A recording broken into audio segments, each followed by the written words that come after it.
as we search for the light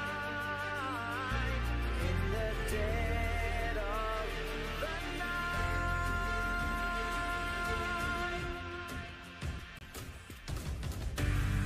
Will you rise above the days to come? Will it be enough? Or will you walk away this time? Look to your left, to your right, there by your side. 'Cause we all face the fire as we search for the light in the dead of the night. Feel that rush through time. Can you feel this newfound change? Only yourself are here again.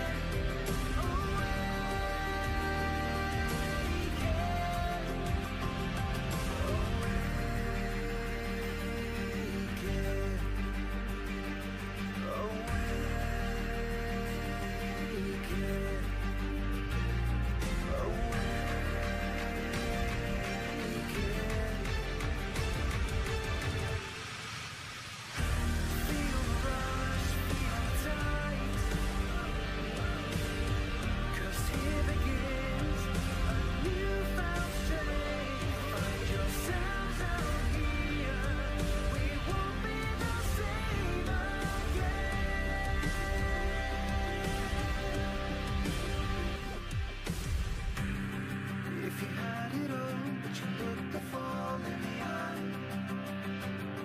could you walk away this time? Do you realize, do you recognize it's never over?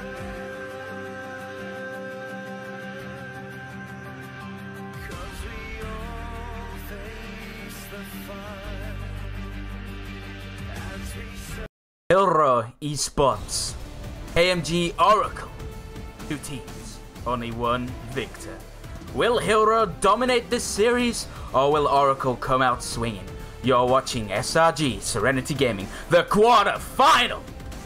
Welcome to SRG Serenity Gaming. I'm your play-by-play, the Fat Man, Lord Flab, and joining me on the colour desk today is Kerim. And have we got a show for you tonight? How are you doing, my friend? I'm doing well. I feel like I've just been graded into an anime or something like that. Jesus Christ, that was hype. I feel like goosebumps haven't really come onto my skin just yet. They're slowly getting there. You know, I can feel the papillae, as they're called, you know, just slowly rising. And hopefully we can see someone else rising as well. Hopefully Oracle are going to be able to show us what for, because Hydra, they have been on a roll. They have been one of the most dominant teams in the first half of the split. The second one, there was a lot of roster swaps, and so they were forced to FF a lot of the games. Oracle, they're some of the middle of the pack teams, however, they didn't make it to playoffs, and so today, it's one of the David versus Goliath, as I always say, matches. So let's see if Oracle are going to give us a good showing. Definitely. So Hydra are definitely going to be the Goliath in this case, and Oracle looking more like the David. Although being a David myself, I definitely have to say I've got to side with Oracle. I do love the underdog stories, especially when I take a moment to look at the way that some of these guys have been playing. For example, I do like how the ADC Hoyuf has been playing a few games here and there on a bit of the Ezreal and some Lucian. Definitely something I like to see picked up early on into the draft. However, it can usually be shut down by something from the likes of maybe a Braum or something more aggressive, such as a Leona, if you want to go for that super aggro aggressive bottom lane. But in that case, I'd expect Hydra to pick something up such as maybe a Tristana and maybe a Thresh in that bottom lane, just to make, because Tristana and Thresh would go so well into the likes of laning against a Lucian. The early game would be a tiny bit rough, but once we get to that earlier mid game, it should be a lot more straightforward for Hydra. But I believe it's going to be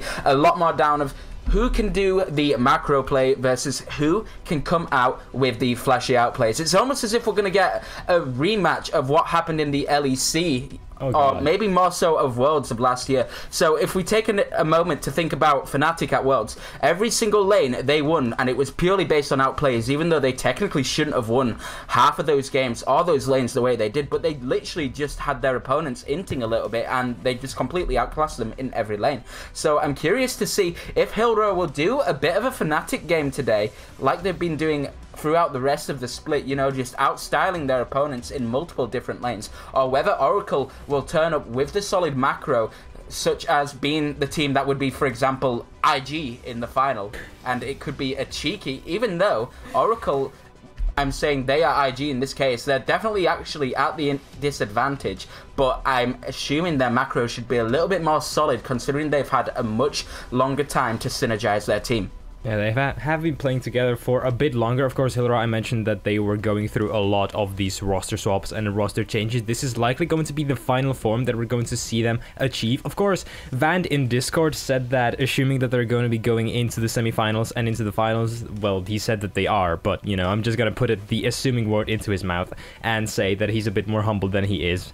But he said that there are going to be some more swaps along the way. However, today we are going to have Shim Mad King, which is, by the way, Drake's, I believe that's pronounced, Hold My Fox, Villetten, and Tauber playing for Hydra Esport. You mentioned a lot of focus on that bot lane, and I feel like that's definitely going to be playing a really big role for both of these teams. However, for Hydra, it's not only going to be about the bot lane. Oh no, it's going to be all about the rest of the lanes, because Shim is such an aggressive player. He can pull off these big carries. Yasuo comes to mind, even Heimerdinger if he wants to bring it out. Hold My Fox, very much the same, and it's going to be on to Oracle for their side lanes and solo lanes to not really collapse and then maybe try to outstyle their opponents in that macro department that you mentioned.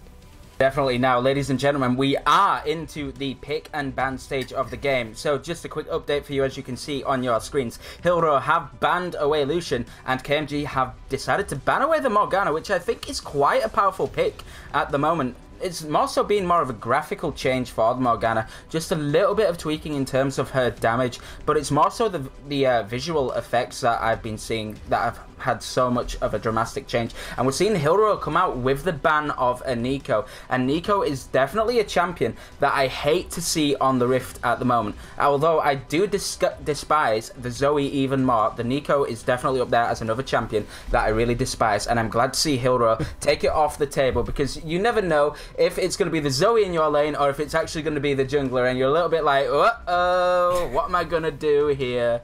I can hear some personal bias against Nico there, but that's alright. Oracle taking out a lot of the engage and safe options away from Hydra, of course. Ezreal, they definitely don't want to be facing that. However, they take it away from themselves as well, and now that leaves opportunities for Hydra to lock in themselves. Likely the jungler can be flexed also to the top lane. We'll see where it goes. Of course, a lot of engage on the side of Hydra. I mentioned that it's going to be all about Oracle surviving the early laning phase, and Jarvan is precisely destined to be going into that, making sure that they cannot reach late game. And Oracle, well, I was hoping that they were going to get themselves a safe laning phase, but something like a Thresh, something like a Pyke is still open, and Braum was banned by Hydra Esport. So now, Oracle, they have very limited options into what they can really go for into that safe sort of laning phase for the bot lane. And right now, this Alistar and Kai'Sa pick can spell out a lot of trouble, especially if Hydra design their entire team comps to be just based on diving and ganking for that bottom lane. Well, so far it looks like we are going to see a little bit of diving and ganking in the bottom lane. We've got the Jarvan, Vladimir and Jace locked in. Now, I'm not too sure about how some of these AD carries have been playing. I imagine that most of them have been going for the distinctive, I'm going to play an actual ADC in the bottom lane, but I am seeing a Hillero pull out the Jace right now, but we've also got a Vladimir and a Jarvan. So I would imagine the Jarvan will be going straight into the jungle here, and the Vladimir or Jace could go in the top, mid, or bottom lane.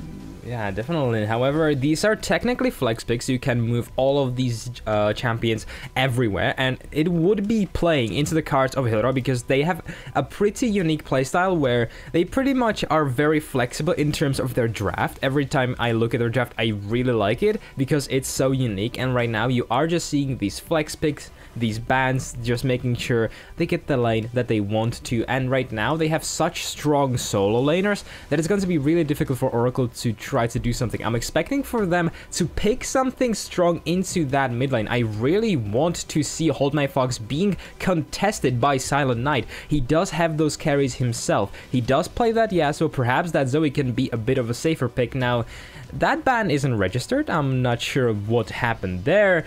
But right now, things are slowly calming down as both these teams are thinking about their bans. Kindred, well, it's not Hidden Shadow playing, but yeah, I'll take it. You know, I'll accept it.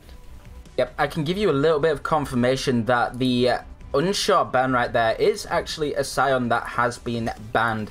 So we're seeing the rest of the bans come through. As you say, we've got the Kindred, the Zillion, and we've got the Kennen, also known as the Pikachu, now being banned away. And I'm actually kind of glad to see the Pikachu being banned away from Oracle, purely based on the fact that you have an Alistair and a Zac. So that's a lot of diving potential in their favor. Granted, they do have a Jarvan and a Vladimir, which are also really good at diving. So I'm expecting a lot of back and forth, hard engaged team fights in something like a Lissandra or an Orianna. And we are going to see the Lissandra getting locked in on the side of Oracle. So we're seeing quite a lot of magic damage now with Oracle in their draft so far. So I'm excited and curious to see how they're going to round it out. I have noticed that a champion such as maybe Zed, I can't say I've seen too much of it at the moment, but Zed has been buffed quite a bit, and it would be interesting to see if they choose to go for the, you know what, I'm going to see if we can win out on a lane here. Let's send this Lissandra to the top lane to deal with what could likely be the Jarvan after seeing the Lee Sin pop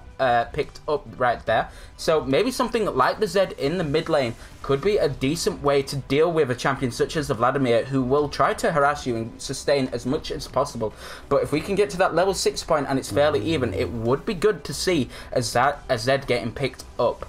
Okay, so if this Azir goes through, Jesus Christ, this is such a powerful team comp for Hydra Esports. They have so much dive potential and so much snowball potential. You will see likely Vladimir and Jarvan in that bot lane. In fact, Lee Sin going into the jungle, Jace in the top lane, and Azir in the mid lane. So Oracle, they are going to have to, again, play for the late game. They are going to have to heavily invest into that mid lane where they are going to have Corki. They need to get him on these 2 items. They need to get him onto that strong power spike if they want to survive, because simply in the mid game, they don't have anything. You mentioned that they have some magic damage in the form of Lissandra. I have to agree with that. However, for it to really shine, it is going to have to be a Lissandra with a Luden's Rush, which just leaves her so vulnerable to any sort of ganks and any sort of damage be developed on top of her. Now, she is going to be playing likely into the Jace. We're going to have to see into the client and just, you know, hope that it is going to be that matchup that I'm talking about. But once again, Oracle, they need to survive this laning phase. As soon as they get together, they have such good frontline in the case of Kai'Sa, or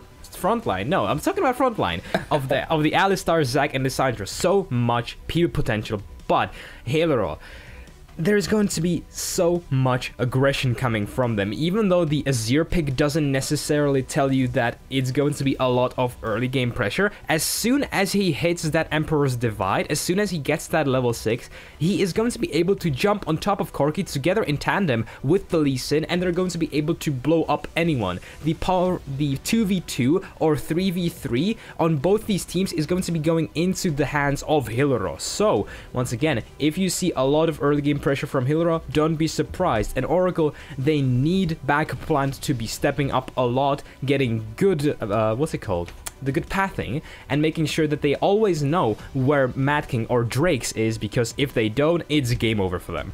Definitely, it is going to be something to be afraid of. Another thing I want to point out with this Lee Sin being picked up on the side of Hilaro, imagining that obviously will be going into the jungle, I want to throw in a small reference here. Now, the jungler for Hilaro is Mad King. And I'm not sure if you're all familiar with Game of Thrones, but the Mad King in Game of Thrones loves his dragons. And I'm excited to see if this Lee Sin, I'm sorry, I had to throw that in there, is going to be going for a lot of early pressure around the bottom lane, especially when you've got a Jarvan and a Vladimir down there. It's going to be a bit of a spoopy lane, to be honest. I'd be very afraid, because it's definitely not a matchup I would personally see myself in too much as a support main, and I would probably be bricking it quite a lot if I was that Alistair. Nevertheless, both these teams will have a win condition in their pockets based on their drafts, and I'm curious to see if Mad King will be able to exert a lot of his early game potential, which will be with him on that Lee Sin, convert it into some early ganks in the bottom lane, and then see if they can turn that into a dragon, then maybe get an early back and rotate your bottom lane to the top lane and try to force yourselves onto the turret if it's going to be a 3 or potentially even 4v1, and then secure the Rift Herald as well. Granted, you would probably have to surrender that bottom tier 1, but it's definitely a switch they could consider doing. And right now, you are rightfully saying that Mad King is likely going to be sitting around that bottom side, and that's also because Alistar, if you recall to what he does, as soon as he gets level 6, as soon as he gets the Unbreakable Will, he actually gets a lot of resist. He gets a lot of MR and a lot of armor, so you definitely want to shut him out before he manages to reach that. And in terms of that, we're still going to have to see what that is going to be, but AP Jarvan, if it is going to be AP, which we have been seeing predominantly be played in that support role, if it is going to be AP Jarvan, he provides so much poke, I have to say, because with the flag, it actually deals around 120, I believe, base damage, which translates to around 100 per flag. So Kai'Sa, given that she is pretty goddamn squishy in the beginning, she's going to have a pretty tough time against this laning phase. Now, the entire kit of Jarvan necessarily doesn't synergize with the rest of his team, and so I am perhaps expecting him to just go full tanky, because they do what's it called? My words are just mixing together. They need that front line right now. Yes, they definitely need the front line. That's exactly what I meant to say. Thank you. It's okay.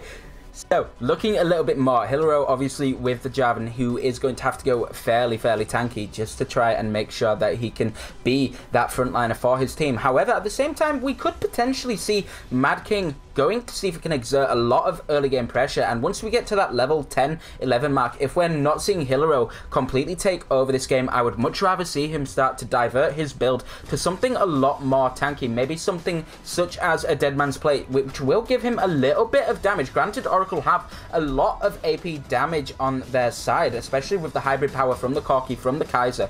However, I do feel something like a bit more of a tanky Lee Sin, once we get past that early game, would be the better suitor here, purely based on the fact that Hilaro otherwise are going to have a sitting duck in just a Jarvan as your tank. Granted, Vladimir will get fairly tanky later on into the game, but when you've got something such as an Azir in that mid lane, you're going to need a lot of early game pressure. But once we get past that early game into the mid game, towards the late game, Hilaro will still have an alright comp, based on the fact that they have a really strong pick in the Vladimir, in the Azir, and quite a bit of damage in the Jace, although after about the level 14-15 mark, he does start to drop off a little bit, but considering he will likely be laning into the Lissandra, he will most likely have a much better opportunity in the game to take the lead and snowball. Yeah, definitely, of course. We're going to have to see how they manage to play around this vision that she pointed out. They do have a lot of pick potential, and something that I'm really looking forward to seeing Oracle do is pressure a lot around the jungle. They need to know where the jungler is. They need to know every single time where Hilaro is. The problem with that is Hilaro have such strong side lanes, and it is just going to force this Zac, who isn't enough of an influence on his own in a 1v1 against Lee Sin. He's always going to lose. It is going to result in Oracle always missing out on this vision. There is going to be a lot of gray spots for them. There is going to be a lot of these blind spots that they are not going to be able to see into, and that is where Hilaro excel. They are just going to be able to sit in a brush and then just catch someone out of Oracle and then just pressure their leads. They're really good at that. They are really good at playing around the vision control, and so right now I would say that Hilaro came out on top in terms of what they want to achieve. You mentioned that moving into that late game, Oracle are going to have the upper hand as soon as it is, you know, a back-to-back team fight. That is true, but again, they need to get there. So as long as this game goes on for longer than 30 minutes, yes, KMG Oracle can rejoice, but in the early game, it's going to be all about Hilaro. Definitely will be all about Hero. Now, another thing to point out here is that you do have an Azir in the mid lane who will be going into a Corki and a Zac. Now, this Corki is going to be able to have some early pressure on the basis that he is going to be able to do a lot more damage, especially when he picks up that Sheen, because all he needs is the Trinity Force and then the Infinity Edge. As long as he's got the Sorcerer Boots, he'll be able to do quite a lot of damage, especially at the 2-item spike. But Azir is going to need roughly about 4 items before he can really turn up the pressure in that mid lane. So I would like to see Backup Plan and Silent Knight taking a lot of focus into the early game of in the early game, putting a lot of focus on to hold my Fox in the mid lane. However, Azir will have quite a good amount of escapes because he is able to do things such as the Shurima Shuffle. So if at any point Hold My Fox gets a little bit too aggressive, trying to go for an all-in onto a Corki, which would be very unlikely, I think that would just be a complete mistake, and I highly doubt it would happen. But in a situation where that does somehow occur, that would definitely be Oracle's chance to get themselves ahead. If they can start to snowball from the mid lane and then bring that power down into the bottom lane with a Corki that will be able to roam, once he picks up that package and help the Kaiser, help the Alistar, turn this game into a more favourable matchup in the bottom lane for the Vladimir and Jarvan that they're playing against, or maybe even go for an early lane swap from Oracle here and try and switch the pressure up to the top lane and see if they can force Shim to just back away from the tower and make sure that they can then secure the top first tower, maybe with some extra plating as well, and on top of that potentially even secure themselves a Rift Herald. But I think it's going to be more so down to the fact of what sort of dragon spawns first in the early game, which could help us decipher more so what will happen as the early stages go inside this game.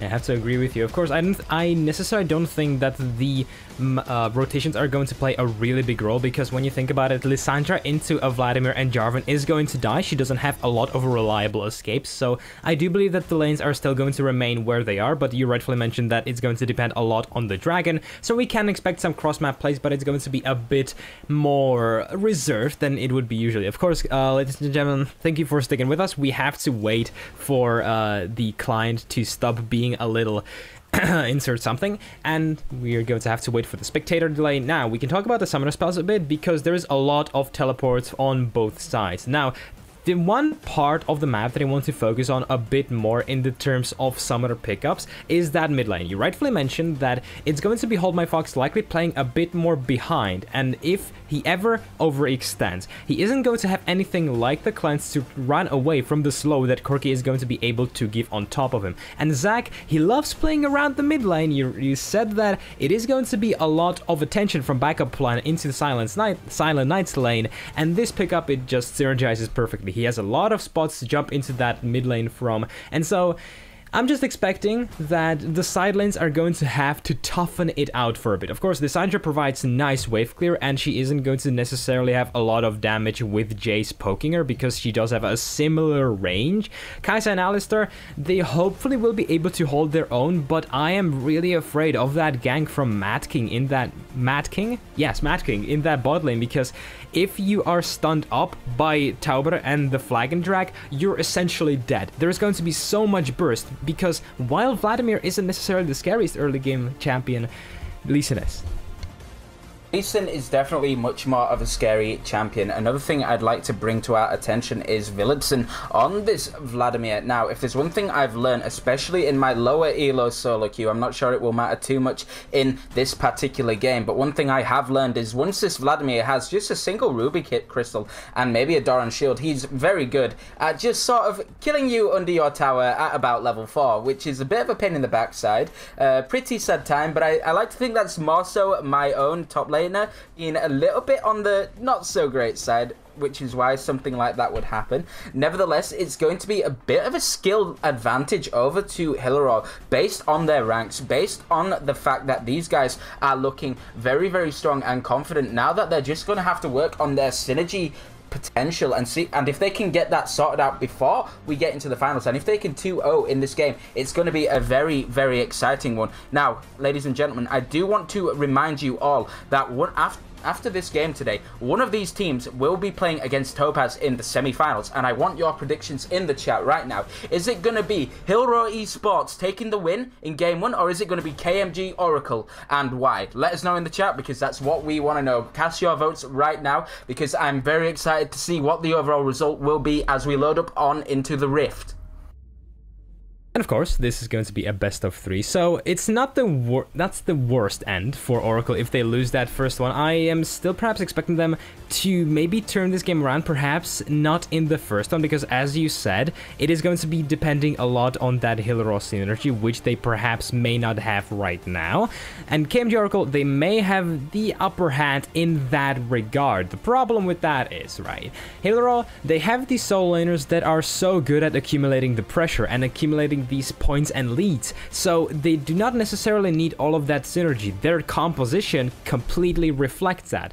If you look at their team fighting, they don't necessarily want to do too much of it. They have good split push, they can play the 1-3-1, and as long as these players do what they need to do, which is basically not die in a 3v5, they're going to be able to just destroy the towers of KMG Oracle in such quick succession that perhaps Oracle are just unable to do anything. So again, I'm looking at Oracle, how can they cooperate together? They do have the 2 teleports, they do have this great roaming potential from Corki in the mid lane, and it is going to be all on them to try to get a numbers advantage in the early game, because else they're going to be dying. If they don't die just through the sheer early game damage that Hillrow are going to be able to develop on top of them, that's going to be great. If there is always going to be a quick gank, they have to respond immediately. If they don't, they're just giving up way too much pressure and way too many leads to Hillrow to be able to do anything about that.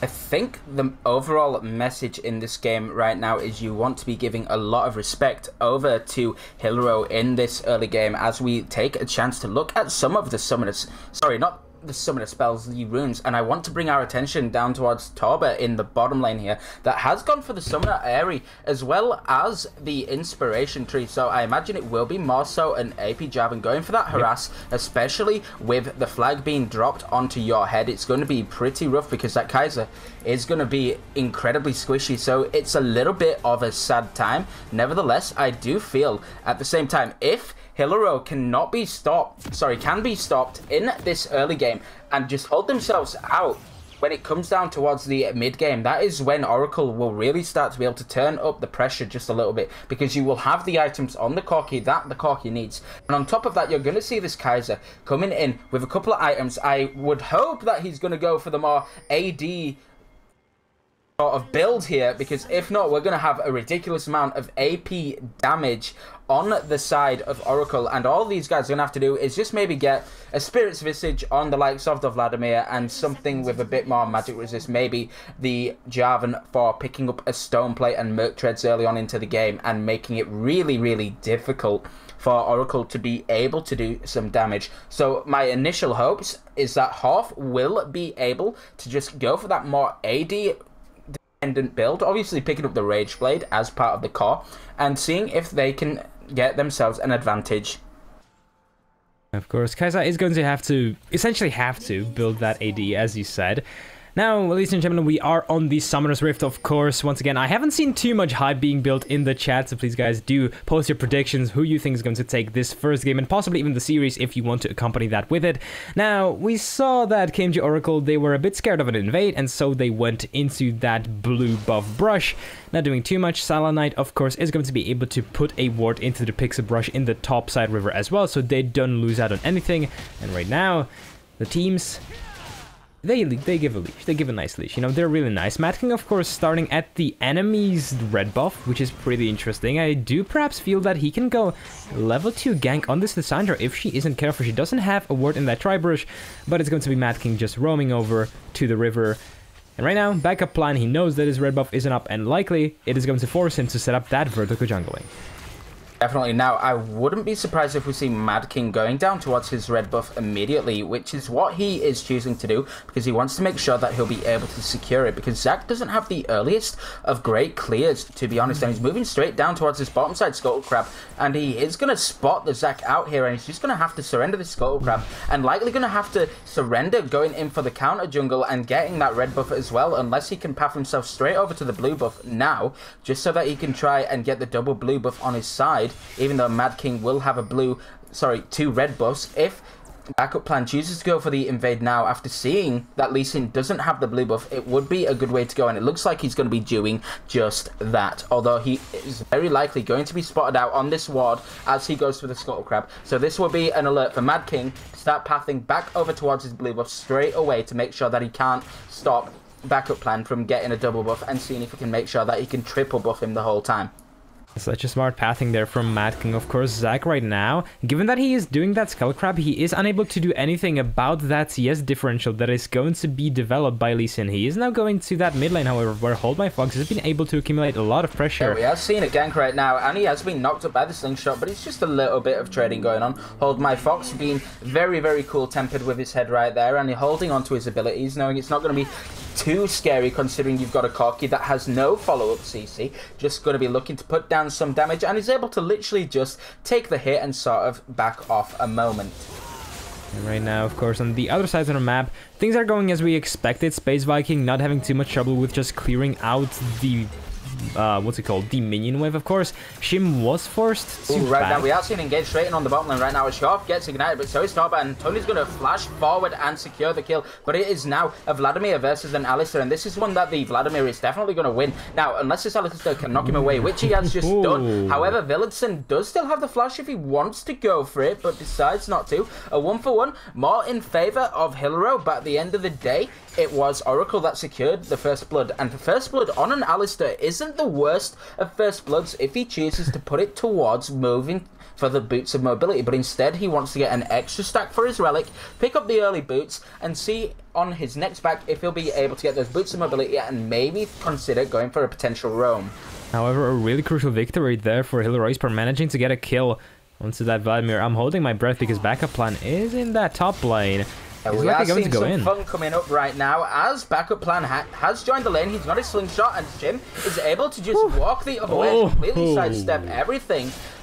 A little bit of disrespect there, if you don't mind me saying, from the side of Shrim. Definitely showing his confidence, but a bit of cockiness on his own to be able to just say, yeah, I know the jungle is here, but I'm just going to walk around and make sure you don't hit me. I'm not going to burn no summoners. You're going to have to do better than that. So a little bit of cockiness from Shim there, but at the same time, a very good play by him. Now, I would like to see backup plan maybe coming back to the top lane after witnessing Shim do something like that, because that's just a sign of arrogance right there, and it could definitely be punished if Space Viking has more CC, especially with the ultimate this time, as we come up towards the level 6 marks very, very shortly. Of course, now in the bot side river, the Cloud Drake is being done, not the Ocean Drake, sorry. Of course, backup plan is here, but he's way too late right now. Mad King absolutely outsmarting him.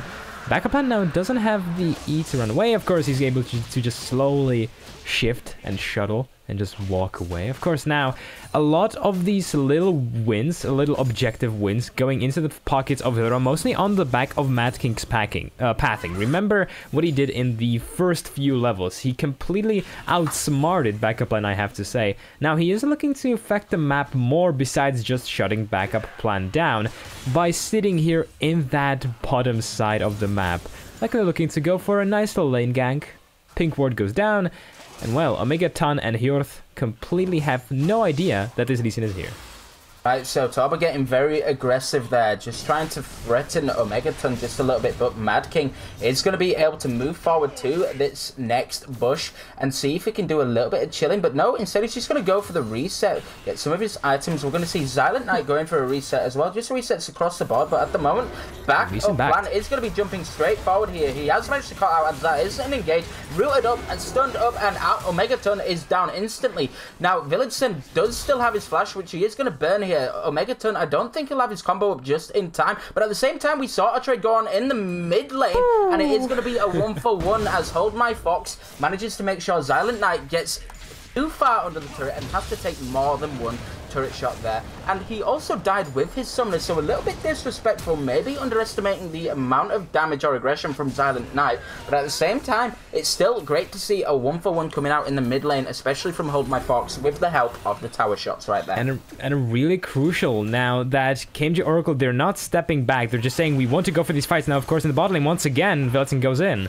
Yeah, Tun's going in, using the ultimate, and it looks like Tauber is going to get the Ignite down, and Tun's just going to turn around because he knows he's in trouble right now. He drops the Ignite straight into the Vladimir, and that's just going to be a shutdown onto the Jarvan right there. And now Yorf is almost dead, but he still has the heal. No, he has it almost up, but backup plan was there just in case. They thought, right, let's just take the 1 kill and get the hell out of there. Let's play a little bit safe, but that is an ultimate burned on Villitson, and now Hyof and Omegaton, if they choose to, can consider going for another engage themselves.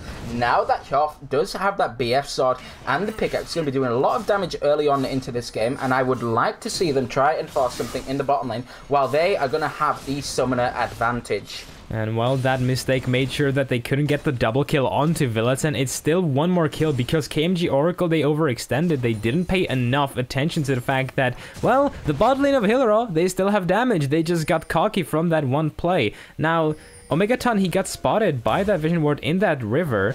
Yeah, I've seen the Hex Flash over the wall, and Omegaton getting very aggressive on to Hold My Fox, but just trying to apply some pressure, it looks like. But at the same time, Mad King has spotted out Space Viking, and now he's just going to Q, but he doesn't manage to get the Glacial Path over the wall. The blue buff has spawned, the Dragon Rage Kick is down, and now this is a 2v1, but we have a full-on collapse coming in right now. This Zac needs to get over the wall as quickly as possible. Q just about misses, but no, he decides against it, even though they would have had the potential to turn around. They're just going to apply some more pressure in the mid lane. And now, Hyof, as soon as this Vladimir comes back into lane, you need to be showing a lot of respect until your support can get there. Yeah, especially now that he does have that Magi's finished, feeling confident, feeling that he can take this bot lane on, perhaps even himself, and get those stacks up there and ready. Of course, getting traded now by that Kai'Sa. Alistar is there. Tauber, he is really squishy right now. Remember, he's playing that AP Jarvan. He has just that Frostfang and an Amplifying Tome together with a pair of Yeezys. So, not the best of options for him to just get caught out like that. And so, this bot lane is actually very even. Vladimir doesn't deal too much damage until mid-game, where he essentially blows up in the terms of damage department. Now, KMG Oracle looking to go in on Tauber, which is the right call, because they can shred through him like butter. Yeah, they have the level advantage. Tauber hasn't quite been able to go to 6. At the end of the day, this guy's going AP. He wants to be able to poke. He wants to be able to harass. Mad King is coming up, but so is backup plan. And we're going to see an engage in the bottom lane. But here comes Mad King. That's just Tauber going down instantly there as Kai'Sa manages to kill him. But that's going to be a TP from both sides as we've got a 4v4 in the bottom lane. Sorry, a 3v3 once again. And it looks like Vladimir is going to be able to turn this around. We've got Hold My Fox coming into the bottom lane as well. And they're going for the Shreema Shuffle. They managed to get it onto the Corki. Silent Knight surely going to go down here. Tries to get a kill onto Mad King, but he doesn't have the damage just yet. And overall, that is another advantage for Hillero in this early game. And a great team fight initiated there from KMG Oracle, but Hillero, they're just able to turn it around. Once again, they just have so much early game damage right now. It is insane. Likely, Oracle, they aren't able to do too much except just blow out Tauber. And at that point, there is not much more that they can go for. Of course, in the meantime, however, Space Viking is able to push in this wave in the top lane, getting a lot of those plates on himself. Look at what he has got. He has that Lost Chapter. The side of Oracle realized they need that AP damage if they want to be able to contest this early game of Hillero, and so he is optimizing into that Lost Chapter, while the second Ocean Drake is picked up by the side of Hillero.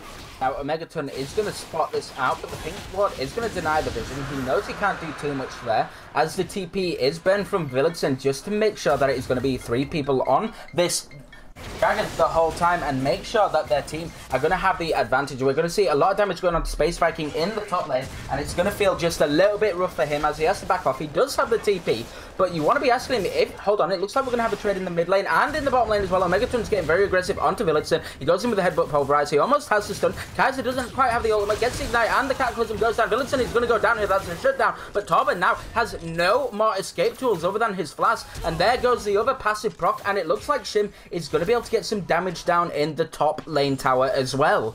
And KMG Oracle, they are stomping their foot. They're saying, no, you're not going to be able to just run over us, Hillero. Of course, now in the mid lane, something can go down. Ooh, barely missing the Serema Shuffle, and Yorf managing to pick up Torba in that bottom lane as well. And now I imagine Shim is going to be able to secure this tower on the next wave, but at the same time, Yorf and Omegaton are aware, and they're just going to do their best to apply as much pressure on this bottom turret as possible. Now, backup plan is coming up. Space Viking does have the ultimate advantage. He misses the stun, but backup plan is here. Goes for the slingshot, and it's more so just to assert his dominance. No, he's there, but Space Viking is in some trouble right now. Ults himself. Maybe the wrong decision right there. He could have just pathed his way out of there. It is now a 2v1. No ultimate on his side. Backup plan does have it if need be. He goes for the potential execute on Space Viking, but it's not enough. And now he's going to dive him under the tower with a flash. Oh, wait. Coming in, and that's just going to be him going down in return. And backup plan smites to secure the kill for himself, but maybe it would have been better just allowing Space Viking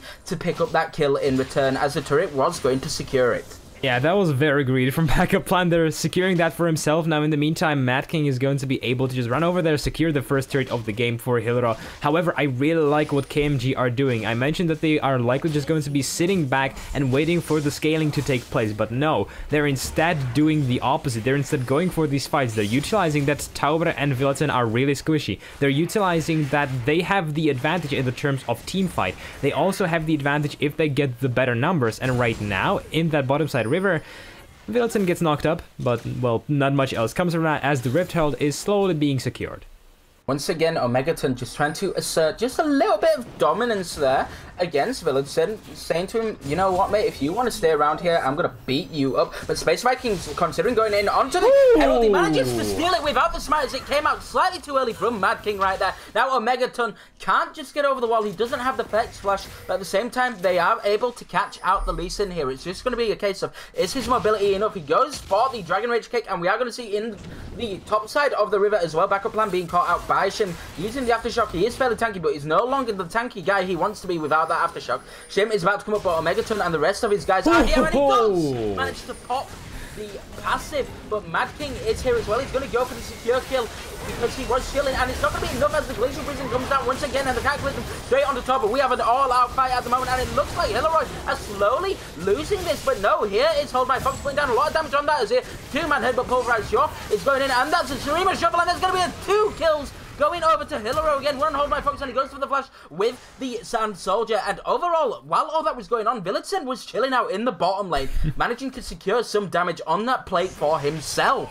And so right now, everything goes the way of Hydra Esports. They initiate the fight, even though they perhaps didn't want to. Lee Sin was on that flank, and he was able to just run into the backline of Oracle, secure a lot of damage. And after that, you're fighting in close quarters with Azir. As soon as he gets those 3 soldiers, that is a lot of AoE damage being dealt to you. And so they were able to win that teamfight, no problem. Hold My Fox almost gets caught out. In the mid lane, of course, he's just able to run away, as the bot lane turret now goes into the pockets of Vilton, solo gold, and right now, Hydra, they're going to be some happy campers. Very happy campers indeed. Now, I want to bring your attention over to the gold lead. We're looking at about a 2.6k gold lead, roughly, which isn't that much, to be honest. In this early game, I was expecting a lot more from Hillero based on the stories I've been told. These guys are supposed to be able to dominate a game fairly early, and at the moment, even though they are somewhat winning in these fights, especially with the pressure they're putting down, they are being matched up just a little bit by the side of Oracle here, and these guys are here to play in this party. It's definitely not going to be an easy series, as Oracle are trying to assert some dominance and put down some control over the next dragon, which is going to be a mountain one, which will be very effective in terms of the objective focus they might want to do. And especially now that you do have the Kaiser, you do have that percentage health damage. That Baron is going to melt like butter if this Mountain Trek does go into the hands of Oracle. Right, now, Silent Knight has been caught out here, but Vilton isn't able to get any damage down. The rest of his team are here in the river. They have some vision control, and now they're going to move as a unit, Hillerson, into this bottom side jungle, and Javan's going to use his flag just to try and get a little bit more vision there and face check safely. Now, it looks like Hillero have the control over this dragon, but they're not going to start it just yet, as there is the potential for a flank from backup plan with 2 of the carries potentially being caught out, and they're just going to be doing a dragon dance, not a baron dance, an actual dragon dance. 16 minutes into the game, and it's all about who wants to go and play a bit of chicken, who wants to start off the fight and see who can turn it around in whose favor. It's going to be a little bit of a close one, but I would expect Hillero to be able to pull it off, because they will have all their summoners, sorry, not their summoners, most of their summoners, and all their ultimates available. So I would expect, based on the gold lead and Hillero playing somewhat effective, they should be able to win a fight if they go for a 5v5. And especially in these, especially in these close quarters combat now, Witherald is popped in that bot lane and is going to be charging into that turret, but now the Dragon Pit, there is going to be that fight that you mentioned. Right, here comes the TP from Space Viking, and it looks like the jungle's been caught, but Tarba is bringing a lot of pressure onto him. He's going to suicide in the jungle right there, but we are seeing Megaton popping that Unbreakable. The Azir is applying pressure over the Dragon Pit wall here, but so far this is a 5v4 now, and the Mad King is able to steal that, which is very nice to see. This guy is popping off as a jungler. In terms of his objective control, he's doing very, very well. It's a shame he missed out on the Herald, but the Herald is still in the bottom lane. I'm going to see Azir going straight and getting shut down immediately. The Dragon Rush kicks straight up to the Alistar. I don't know if it's going to be enough. Space Viking goes over the wall, and he is popped by the ultimate from the Vladimir and the Flash as well, just to make sure that backup plan doesn't completely die. It's now a 3 versus 1, and Joff is going to do some aggression right now, and we're seeing in the bottom lane as well, the Rift Herald is able to secure that bottom lane tier 1, and now it looks like everybody's going for a reset, and someone will have to put their attention to this Herald shortly before it gets another charge up and does some more damage onto that bottom lane tier 2 tower. And a pretty big mistake there from Hillero in that teamfight. In the end, it was Hold My Fog jumping over the wall that got caught out, but that is the lack of synergy that we prefaced in the little bit of a pre-show that we had before the game. This roster is pretty new together. You cannot expect that synergy to be top-notch and completely ironed out just yet, and that showed completely in that last team fight. Tauber, he ran in, however, he didn't have the stopwatch anymore, and so he just got bursted down immediately. Yes, in the meantime, Shelly just dies, unfortunately, to this vampire boy. And right now, Oracle, they are still 2k gold behind. That Mountain Trek did go into the pockets of Hillero. However, they aren't out of the game just yet. Remember, we were expecting them to get completely put behind. Now in the topside river, Shim might be getting put behind himself. Shim has been caught right now. It is now a 3v1. Shim doesn't have the flash, and he's just going to get locked up, stunned up, rooted up, and that's just going to be Kaiser securing the shutdown gold onto herself. Now, even with a couple of shutdowns onto this Kaiser, now 4-2 and 5, the gold lead is only about 600 in her favor, and she doesn't even have her own shutdown as of yet. She should more or less almost have the gold after this tower to be able to pick up that Rage Blade, so that they have, Korf has the core items that he will need in order to do a lot more damage in this game. But at the same time, we're now seeing 3 people hanging around Silent Knight in this mid lane on the Corki. Now he needs to be paying the respects, as we see the Vladimir moving up as well, but we can see Oracle moving down as a team to make sure that this Corki isn't going to be left on his own. And I just want to point out, Tauber has level 7.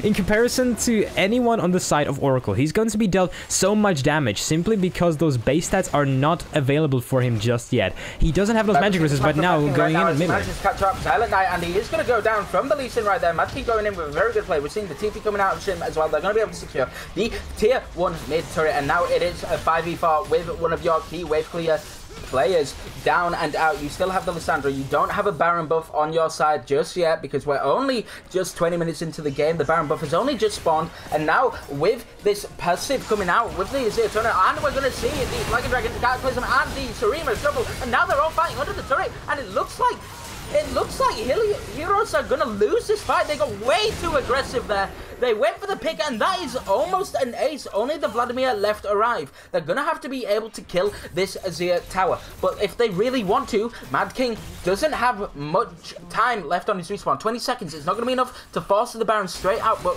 Villadson does have his TP, and he is alive. He can go in with some harass, although he will be missing his ultimate, the Hemo Plague. So I'm not sure, but they're going to go for the Baron force anyway and see if they can turn it down. But it's going to be a 3 versus 1 as Villadson goes up towards this Baron to get down some vision. He's going to see there's only 3 people, and he's going to spot the other 2 out in just a moment. But I think Oracle are going to be able to secure this, and yeah, they just pick it up like it's a bit of a knife going through some hot butter right there.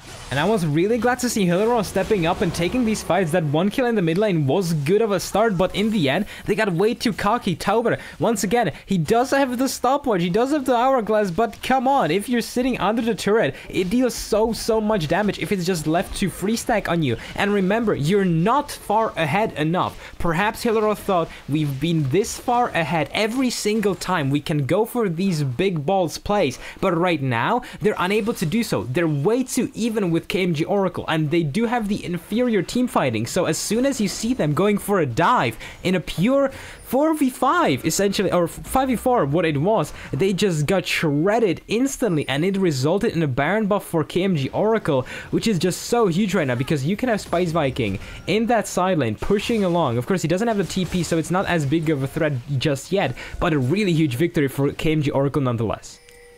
KMG Oracle having a very nice victory there, securing the Baron, securing the win in that team fight, which was incredibly aggressive, and Billiton has been caught out. It goes into the blood pool, punches away, and it looks like the Cataclysm is coming in again into the Zhonya's, but he's just going to have to give up his life here. Surely they're not going to go for it, and Omega Ton actually screws up the combo right there, went for the headbutt and actually saved his life, and in return he's now going to go down. With seeing potential Shurima Shuffle coming out again, Hold My Fox doesn't quite have enough range, and that's just going to be a 1-for-0 with Torba able to escape with his life thanks to the Zhonyas. Maybe not inting so much this time, but Omegaton definitely saving his life there, which is a little bit of a questionable play, but I can understand in the heat of the moment. But you need to be focusing a little bit better than that, especially when you have the Baron buff to your advantage. You shouldn't be allowing Hillero to be able to just walk in your face, especially when they don't have the Baron. The gold is now equal, and it's just a little bit of a sad time really to see something like that happen. And I feel like the comms just melted down. Omegaton, he wasn't even supposed to be there. I feel like no one told him that they're not following up with him.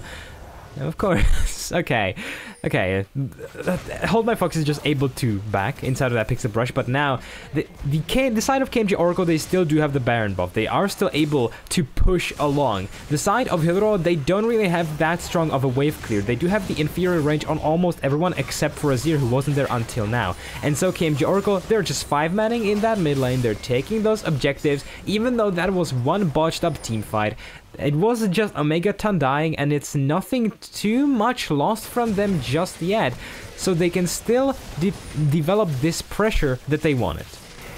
Definitely allowed to exert a lot of pressure, but Space Viking's just going to go down to Shim with the Shock Blast right there. That was pretty disgusting, and Yorf is surely going to go down as well, as Mad King is able to make a pick right there. That was very good, and it looks like KMG Oracle are starting to throw this away. They do have the opportunity. Hold My Fox goes for an attempted Shurima Shuffle, Emperor's Divide. They have the advantage in a 5 versus 3 right now. They're going to apply the pressure, but they have to remember they are going against a team that have Baron buff, as the Shockwave goes on to Silent Knight, and they should be considering just going for a little bit of wave clear if they can, but Torba is going to do his best to zone the team away along with Villitzen, so this is just going to be a mid-tier 3 and likely an inhibitor going over as well. Now, Omegaton is looking to see if he can make a play, but without the rest of the team, I don't think it's very wise to do at this moment in time. Yeah, and you talked about it, Hold My Fox is just going to be popping off on this Azir. He has been playing out every single team fight so well, just staying in the back line, and at the last second using the Emperor's Divide to, well,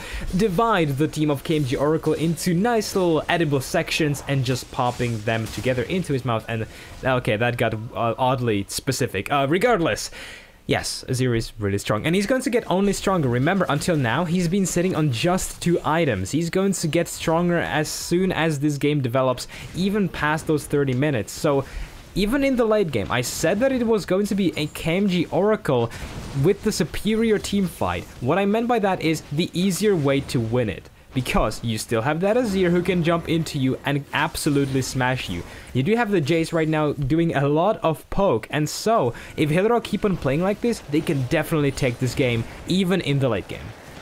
Definitely going to be able to take this in the late game with the 2 Ocean Dragons, with the 2 Mountain Dragons. We've got another minute and 20 seconds left on this next Baron, as Hilaro's focus is going to be purely on setting up the vision around this Baron, around this top side. As you can see, they've already got a couple of pink wards up there, and the rest of the team, every single one of them, all has 2 pinks in their inventory. Now, Oracle have a few pinks on their side as well. It's going to be a battle for vision right now, but at the same time, I do want to throw just a little bit of a question mark pink towards Backup Plan and Mad King now in terms of their vision score, because they're not exactly doing the best at the moment compared to previous games. I like the way they're both going for the pathing, but I understand as well with Elise in not wanting to take up that sweeper, but maybe you want to be turning around to someone such as Shim and say, look man, I could do with a second sweeper just so we can help clear out some more of this vision, as it's going to be a little bit difficult at the moment. Nevertheless, I do feel like if they are able to keep the priority in the top side of Oracle's jungle, get the vision down, and then start to set up around this Baron, what they can do is they can force a baited fight around this Baron. They have Old My Fox, who is getting incredibly strong, going for the Death Cap 3rd item potentially here, or the Spellbinder. And I would like to see Torba go in and start off a fight, and then we're going to see a lot of aggro coming out from Shim as he throws out a few shot blasts, chunking people down, and then hopefully we're going to see them able to use the Emperor's Divide and throw the people trapped in that Cataclysm straight back over the Baron Pit and just sandwich them into a very unfortunate situation. And right now, Hydra, they just have the superior macro control right now. I said that it had to be Oracle doing this, but right now, it's Hydra just running around pretty much perfectly, and Backup Plan might get caught out. He has been caught out here. He has been flagged and dragged. He's been knocked up, but you have Omega Turn as here as well. We're seeing double TPs coming in, the package coming out as well. We've got a full-on fight right now, as it looks like Shim is going to go down as well. The Demacian jump straight back in, and it looks like Kaiser and Corki are just going to pop on the other side of the fight right there. It's now a 3 versus 1, and it looks like Backup Plan's going to go down because of the passive being popped out anyway, and now it's just Omegaton left alive. This guy doesn't have the spell book, he doesn't have the potential smite. It looks like Hero... Sorry. It looks like Hero are going to be able to just finish out this game right now. It is a 3 versus 1. The death timers are looking slightly too long, but if Omegaton can somehow slow down this force here, and it looks like he's doing just that. He's surrendering his potential life right now just to try and help his team, and it looks like there's going to be 8 seconds left on the Kaiser and 7 seconds left on the Corki right now, but I don't know if they're going to be up just in time. Flash and heal is available. They're going to focus down the Nexus, and it looks like that is just going to be a GG. Well played for the first game. Over to Hero Esports, and it looks like we're going to start a fight right now. Kaiser's going against the shutdown onto 2 people. The Shim is left alive, and so is the Alistair. And they are just going to finish off the game right there. GG, well played. Hero Esports takes the first game. Such a messy game though from Hydra. We were expecting them to come into this series a swing, and we were expecting them to just be able to completely dismantle KMG Oracle, but Oracle, they're saying nah. Man, I don't know, I wanted to do a meme, something I completely forgot. Regardless, KMG Oracle, they went in and they said, we can do what we want to. We can shut down Hydra if we just play well around the map. In the end, however, it was Hydra with the superior map movements. They just were able to split the map, do a perfect 1-3-1 with Shim and with Villotson in the side lanes, and then just catch someone out, which is exactly what they wanted to do from the get-go, and then it was impossible for KMG Oracle to do anything. And in the end, a relatively quick victory in 28 minutes, which should have been a lot quicker, but alas, nothing to be ashamed of. Nothing to be ashamed of at all. Oracle coming out and doing some work there, saying to Hillero, granted you guys might be performing better than us, but ain't nobody in the stream got time for seeing you guys go in and just go for a quick 2-0 in like 20 minutes both games. Oracle is saying ain't nobody got time for that. Ain't nobody got time for that. We're just gonna make sure that you guys that's an old meme. are Jesus just Christ. gonna go in there and just be like, hell no, guys. We want to make this go as long as we can. We want to put our money where your mouth is. We want to be the Rocky Balboa in our situation, fight our way back in, and see if we can take a game from you. Unfortunately, they weren't able to do that. And just before we go to the break, I do want to mention to you, Kerim, that Shim actually coming in with a lot of damage in that game. An absolutely insane amount, almost 10k more than anybody else in the game, especially when you have something like an Azir and a Corki and a Kaiser that are wanting to be doing a lot of damage. I'm very impressed to see Shim coming in and doing such a solid game right there. And of course, he was playing the poke Jace. He was pretty much just getting the perfect shock blast all over the board. He was just able to harass the side of Oracle every single time, every single shock blast connected, and it accumulates, it stacks up, and suddenly you have the most damage in a game. Of course, it works for all of poke mages, and then there is Jace. So yes, Shim, he had the most damage, but I argue perhaps not the most impact. However, it was once again the team effort of Hillerod that made the dream work, and so let's just hope that into the second game they can perhaps iron things out a bit. I am expecting Oracle to sort of stick to the same game plan that they had going into the first one, because it wasn't going bad at all. The problem was they didn't have a solo laner to try to step up to this split push, and in the end, that was essentially what lost in the game. Split push did lose them game overall. Now, ladies and gentlemen, we are going to take a small break, but when we come back, we're going to have game 2 of Hillrow Esports versus KMG Oracle. Don't touch that browser. We'll be right back. Tell me, where do I go? Tell me, where do I take us? Your heart is starting to slow. May the water be safe. As I dive in, blood stains washing underneath the waves.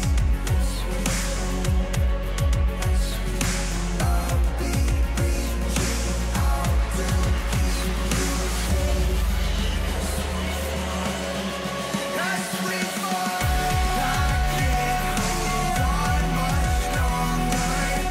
We're drifting down to the other side. Try to pull us under. Keep holding out for the other side. Tell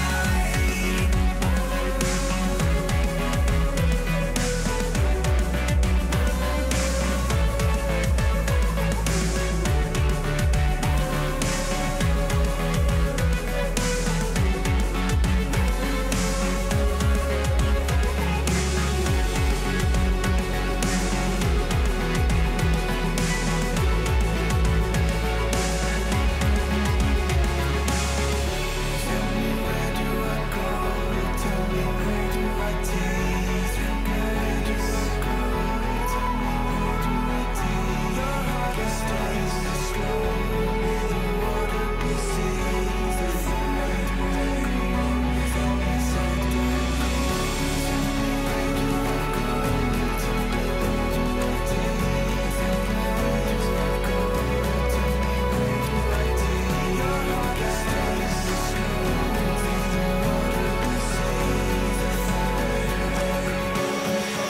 As we fall, I can't hold on much longer.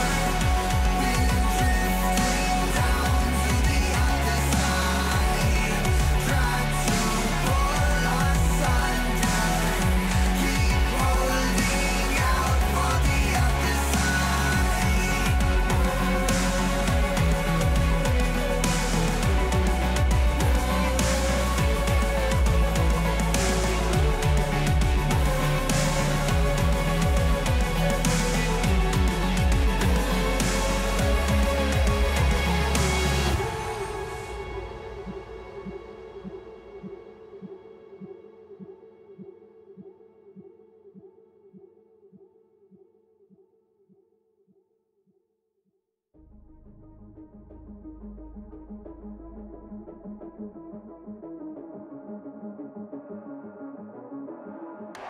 Welcome to the world, no heroes and villains. Welcome to the war, we've only begun. So pick up your weapon and face it.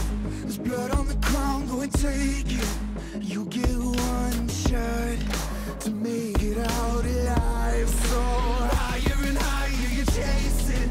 It's deep in your bones, go and take it. This is your moment. Now is your time, so prove yourself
die.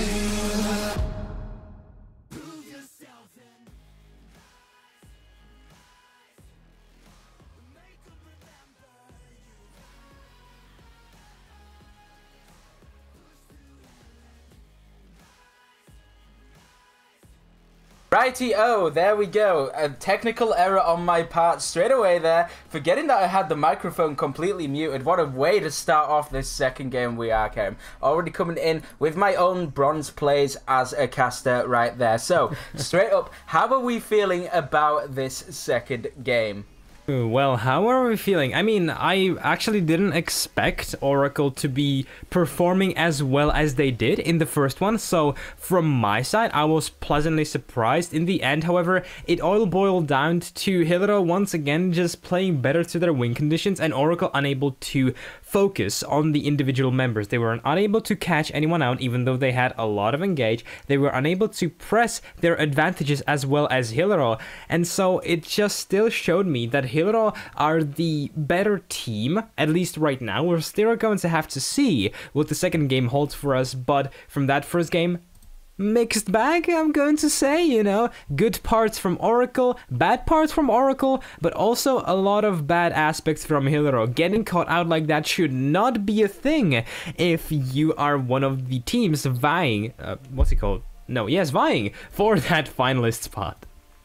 Definitely, it was a battle that we've had right there, and I do want to give an honourable shout out to Oracle in that game. They played quite a lot of it from behind. For a moment, they did actually get themselves ahead when they managed to secure a Baron after a very botched team fight, I must say, from Hydra. And as we heard on the stream a few moments ago, a beautiful song by the name of Rise coming out right there, and I believe one of the lines is push through hell and rise. Now, guys, I do want to remind you all that KMG Oracle are now 0-1 in this game, but you have to remember there is always the time for comebacks. We all love a underdog story, and quite frankly, Oracle now have to win these two games or they are definitely out of this. It's going to be a rough game. Hydra only need one more game to secure this, but I wouldn't be surprised if we see Oracle coming out with maybe something a little bit more cheesy right now, because at the end of the day, this is now their final chance, because if they don't beat Hydra here, they are not going to be in the semi-finals, and they are definitely not going to be in the finals. So Oracle are with their backs against the wall, and I am excited to see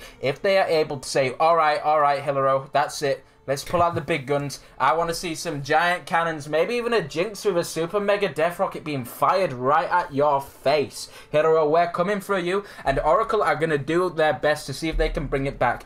But overall, it's going to be down to the draft. It's going to be down to the individual players. It's going to be down to the macro. And from what I've seen in Oracle, there is a shining light of hope, but it's whether or not they're able to convert it into something more than just hope. And I feel like there is the difference between a play-by-play and a color caster, because you want to see a fiesta, you want to see something cheesy, you want to see Oracle just coming out of the water and just blowing Hydra up with the giant rocket. That's a bit morbid, but regardless, I perhaps would want to see Oracle maybe pull off something cheesy. That would be, of course, fun to watch, but I want Oracle to simply try to iron out what they have already got. They have showed us that they can play around the bot lane a lot. They have showed us that Silent Knight is capable of stepping up to hold my Fox. Focus on both of these aspects and just try to push them a bit further. You had Frosty Fox in a really comfortable position in the mid game last time around. The problem was, in one of the team fights, in one of the final team fights in fact, he didn't flash. He had his flash up, but he didn't flash out of a Cataclysm, and it got him killed in the end. It wasn't really about team fighting that Oracle botched up. Of course, there was that one Alistar engage, but I feel like they just have to sort out their win conditions a bit clearer. Put Silent Knight on something that can carry from minute one. Put Frosty Fox on something that can hyper carry again and get backup line in that bot lane, and I think that is how Oracle can come back into the second game as we are entering the Pro Draft. We are entering the Pro Draft right now, so KMG Oracle coming straight in with a ban against the Ezreal there, trying to say, hey, listen, we don't want you to be on that Ezreal, and it looks like Hydra are going to ban the Alistar as well. Omegaton doing his job in that last game, wasn't able to pull out the win, but at the end of the day, drawing an Alistar ban is definitely something I'm happy to see. Hydra being able to forfeit and say, alright, fine, you did well on that Alistar, I don't want to see that crap in my second game. Now, Kerim, just while we wait on this next ban, I want you to know, my friend. I have a big block of cheese right here. Ooh. And if I've never been more certain about anything, it's that we have a jungler on KMG Oracle by the name of Backup Plan. And it's time to see Oracle's backup plan coming into action. Maybe it's going to be a cheeky Ratatouille in the jungle. Maybe we're going to see something even more stupid like a Lulu in the jungle. Who knows? I once or twice remember seeing Spirit pick that up in both the EU LCS as well as in the LCK, and it can be kind of devastating. Whether or not it's something cheesy like that which could throw Hillero completely off is left to be decided. But at the same time, I'm also noticing that there has been a Morgana and a Jace ban. Now, Hillero deciding to ban away the Jace because they're clearly going to be respecting the fact that Oracle could choose to pick up this Jace, seeing as they're not convinced in first picking it themselves. So they're saying, instead of letting the Jace go through and making sure that our top laner can't play it because he now has to play against it with Space Viking being on it, they're just going to say, no, let's just ban that thing away, and let's also make sure that we're going to have something a little bit more comfortable to deal with. Other than that, we're also seeing a Lucian ban coming in, and now a Thresh ban, which is a very sad time for me personally. As a support main, I love to see a Thresh getting played in these games, but maybe not today. Sad times all around. Of course. Now, Hillero, they are on the red side, which means they are not going to have the luxury of the first pick. Instead, it's a KMG Oracle, and they're going for the first pick from the first game that Hillero were able to secure for themselves. It's going to be the Jarvan. You said something cheesy.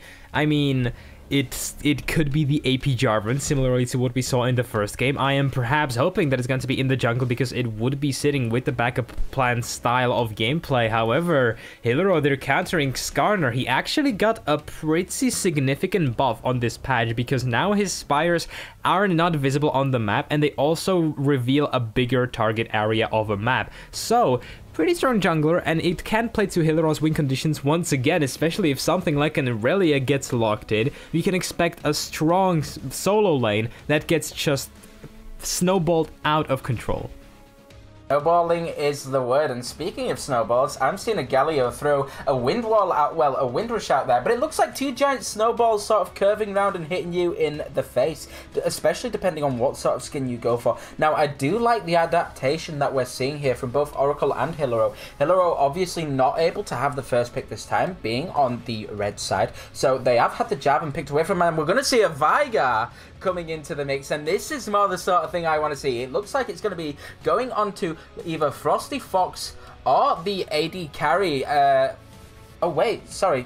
Yeah, that's the AD carry. Wait, sorry, yeah, Frosty Fox is the AD carry, and Silent Knight in the mid lane. It could go on to either of these, but at the same time, Hillero have picked up a Galio. Now, this Galio could go into the support lane, in the bottom, you know, in the bottom lane as the support. It could be in the mid lane, but we're seeing a Vel'Koz coming out as well right now. So, I'm imagining we're both trying to play a little bit of a flexi game right now. So, KMG Oracle picking up a Jarvan, a Veigar, and a Vel'Koz, and we're just waiting on seeing what Hillero pick up here, but I have a funny feeling, and it is going to be a Kled, so that's just going to throw another spanner into the works. We're seeing a lot of adaptation from the first game right now, and I'm excited to see where this goes. I've got too much information running through my mind trying to figure this out, and I'm getting a little bit lost in circles at the moment. I mean, right now, what we are looking at is what you wanted. A Fiesta. We're going to be seeing a lot of fighting being taken place all over the board. We're going to be seeing Kled jumping and Galio running in, Skarner just dragging someone from their home and into a jail cell, hopefully.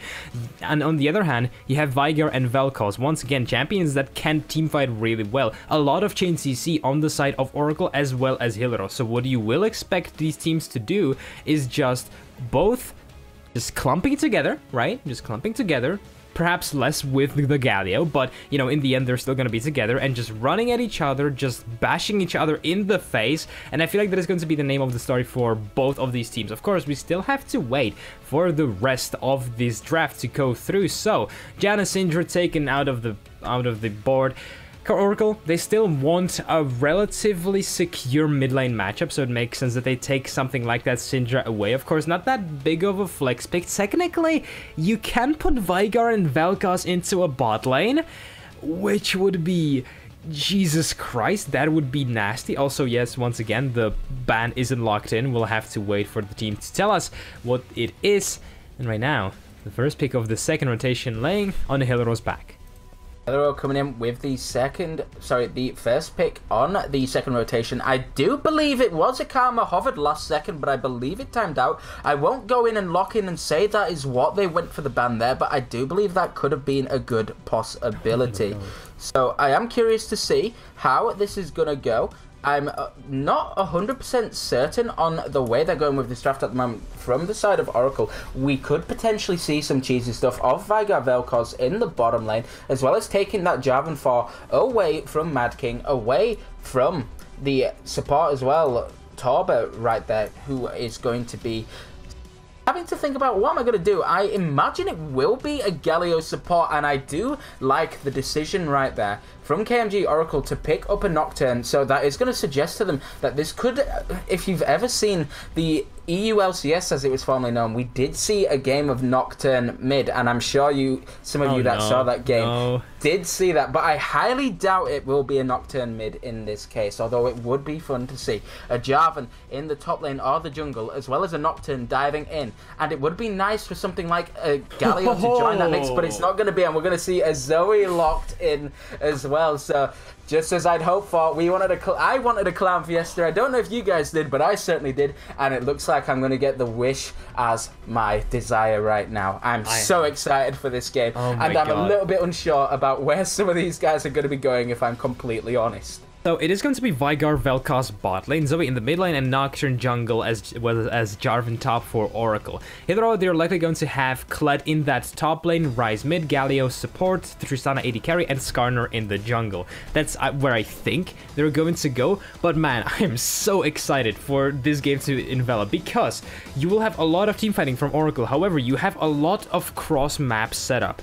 You have the Sleepy Trouble Bubble from Zoe, and you have Nocturne that can efficiently jump on top of whoever it hits. So you will have a lot of follow-up from KMG Oracle, and they all rely on sort of this wombo combo, which I am a bit too scared to say that it is going to win them the game outright, because Hilaro, on the other hand, they don't necessarily need all to be together. Sure, they can pull off a really big wombo combo if you see Kled running in together with Ryze, Galio, Skarner, and Tristana. They are going to have so much damage, but Oracle, they are really relying on the early game plays this time around. They are relying on Nocturne going into whichever lane that he wishes and just doing something. If you don't see backup plans stepping up and pulling off these ganks as soon as he gets access to that paranoia, he is doing something wrong.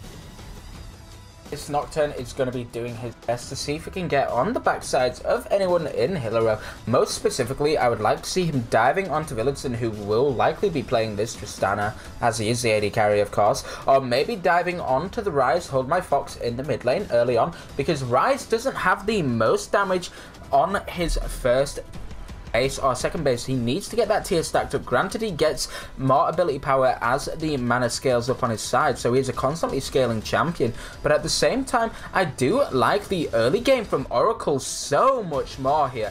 I see the Jarvan, which should be in the top lane. We're going to have a Veigar Vel'Koz bottom lane, and the Veigar is infinite scaling, which is going to be very fun to see, especially if it's going to be a Veigar AP carry in this case. I would imagine it would be, and then the Vel'Koz is just going to be there to poke your face, as Omegaton will be looking to put as much harass down onto Torba on this Galio as frequently as possible. Try to get his Spell Thief racked up as quickly as humanly possible, and then go from there, get the early vision down, and just keep poking out a big beefy tank.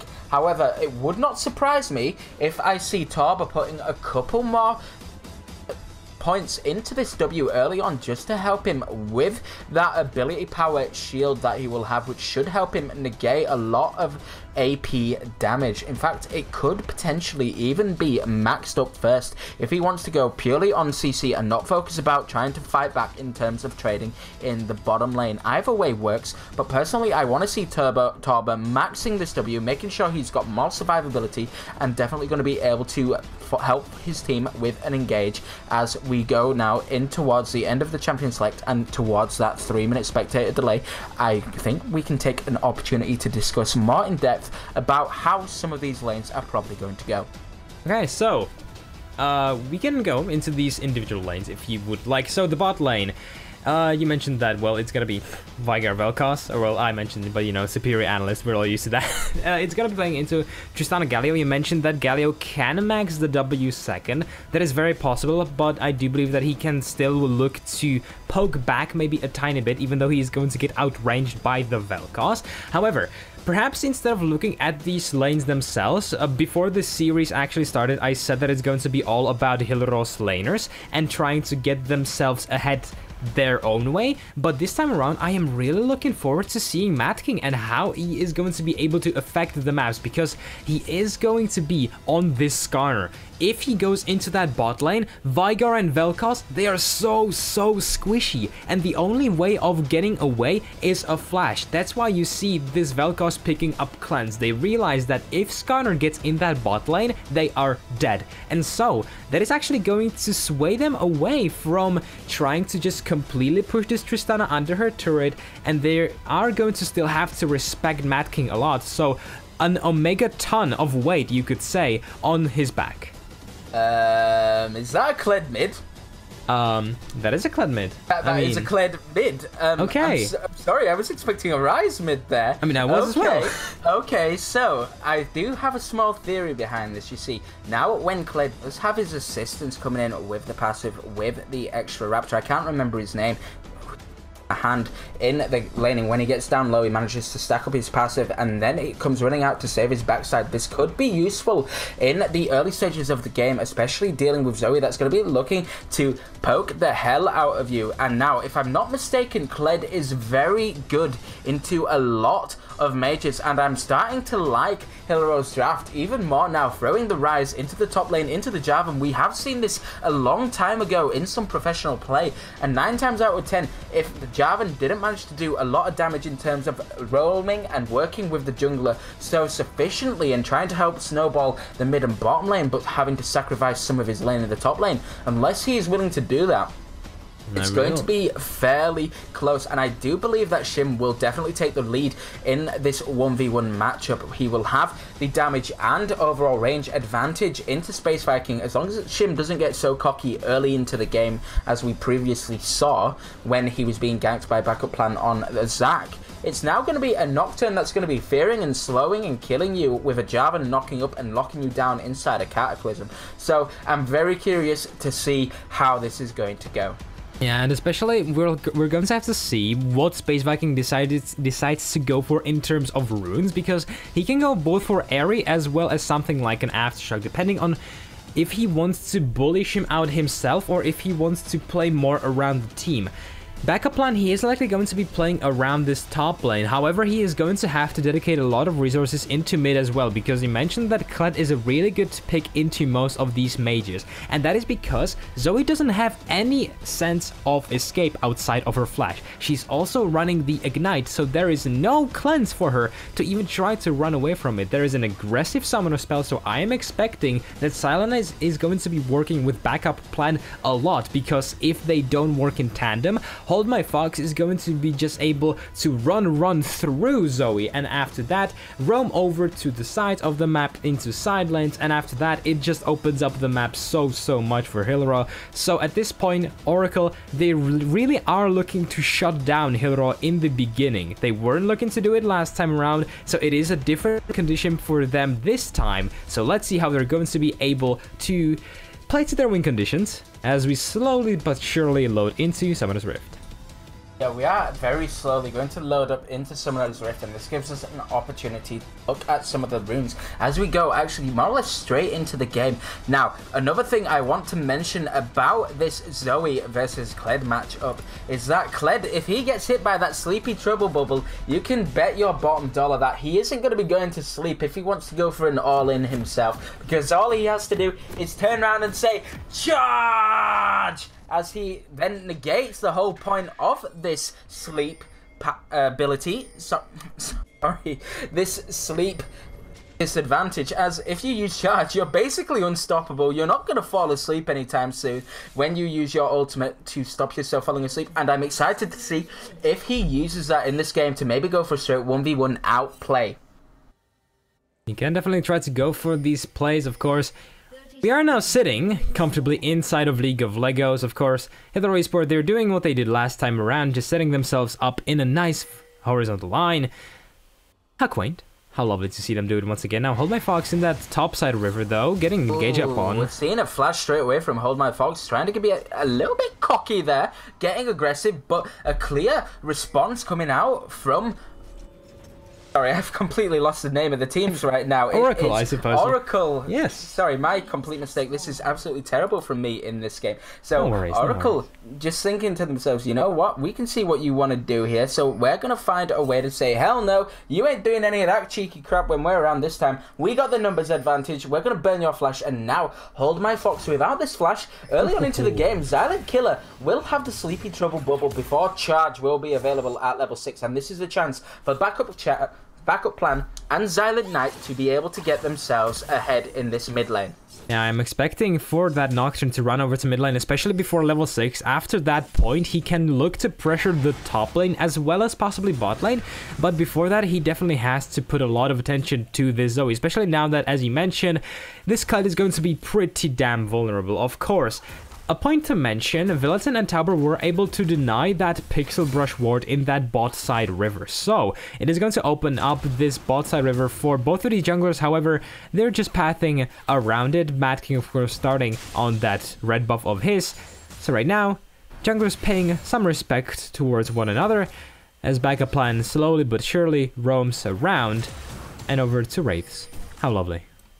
Lovely, lovely indeed. A bit of lovely jubbliness right there. Now, so nothing too serious, crazy going on in the early game. We're just about to see the level 2s coming out across the board, and it looks like Hydra do have the advantage in the bottom lane just for the moment, as it now evens itself back up. We're not going to see anything too crazy or aggressive, other than the fact we do have a Vel'Koz Veigar bottom lane, which is going to be a lot of fun, and Omegaton trying to get down some early damage, and we're going to see an all-out engage straight onto this Veigar right now. He's been ignited, he's going to flash away. He doesn't have the heal. Ticking time bomb's just going to knock him straight under the ground. First blood going over till Hero right there, and it looks like we've got a gank in the mid lane as well. Hold My Fox being caught out, but he still has the passive of the Kled. It's not gonna, of this Skull, it's not gonna go down just yet, and now we're gonna see Megaton trying to add some love taps, and now Hold My Fox is getting very aggressive. He barely misses the Sleepy Trouble bubble, and he's gonna have to burn the fly side of Silent Knight right now. He doesn't, and he's just gonna solo kill him in the mid lane. With the Ignite going down there, Silent Knight should have flashed away a lot sooner and just respected that, but instead he just went down. Nighty night, my amigo. Yeah, pretty much. Turned Spanish, even. But a lot of good plays now from all of the lanes of Hydra.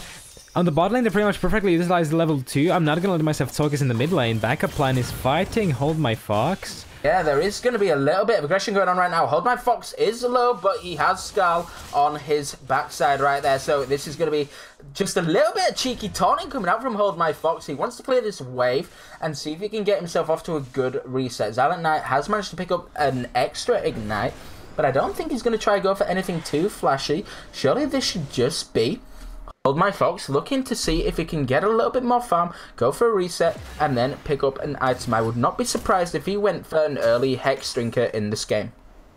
Right now, Zoe pretty much stops being a champion, because, well, you do have Kled sitting on 1 kill, so as soon as he goes back and picks up that additional item, I'm sorry, I didn't even pay attention to bot lane, but Frosty Fox just gets jumped on. Getting destroyed right there. Frosty Fox now 0-2 and 0, and you've just got to put your praise onto Torba right there, who's just saying, hell no man, I'm not having any of this cheesiness this time. You're just gonna get slapped up, slam dunked, and you're going to sleep. Nighty night, once again, that's 0-2 and 0 in the bottom lane, with Omegaton now having a serious ton of weight on his back as he tries to keep the lane from getting too aggressive and make sure that Oracle has some sort of way back into this game, trying to get down some poke, but he's a support Vel'Koz. He isn't going to have the damage for quite some time, I'm afraid. You know, I'm just glad that you're not leaving me alone in the punk game, of course. Now, Hydra, they're able to utilize the immobility of the bot lane now in the fight on the bot side river. Yeah, we do have a grouping up and a fight going on. Villickson is caught out by the cage right now, and it looks like Villickson is just going to rocket jump straight on and ticking time bomb, and Frosty Fox is almost dead. That's going to be another reset, and you are now 0-3. This bottom lane is not going as you wanted. Omegaton has the cleanse left, but it looks like we've got a scrap in the top lane as well, mate. No, sorry, we don't. We just have Oracle trying to secure the dragon, and Drowsy goes down onto his My Foxy. Has the level 6 is asleep, but he doesn't have charge available just yet. He needs to get Skull back up there, and it looks like Hydra are just going to secure this dragon now.